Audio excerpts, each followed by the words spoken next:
வெள்ளரிக்காய் கதை சொல்றதான். ரெண்டு பொம்பளைய நல்லா கதையை கேளுங்க. பொம்பளையாளுக்கு தான் நாளைக்கு சொல்லி சொல்லி சிரிக்கலாம். வெள்ளரிக்கா பொம்பளையாளு பயலுகடா. ஏத்தாய் உங்களுக்கு பிடிச்ச கதை இப்போ சொல்கிறேன் பாரு. ரெண்டு பொம்பளைய கேதத்துக்கு போயிருக்கு.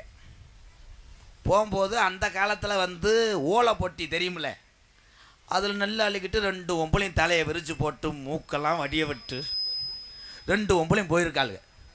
போகும்போது வயக்காட்டில் பெரிய பெரிய வெள்ளரி பழமாக கிடந்திருக்கு.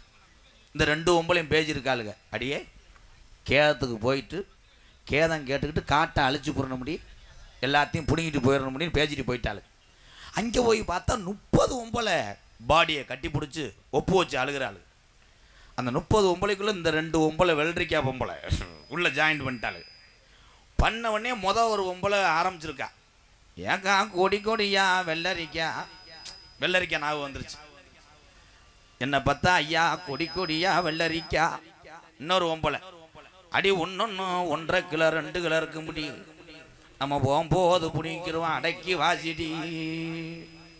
இந்த தோட்டத்துக்காரி கூட உட்காந்து அழுதவன் அவ அடிச்சிருக்கா, அடி சக்காலத்தி மகளா புடுங்கி தொலைச்சிடாதி அடி, நான் விதைக்காக தாண்டி 2 வளம் போட்டு வச்சிருக்கேன்.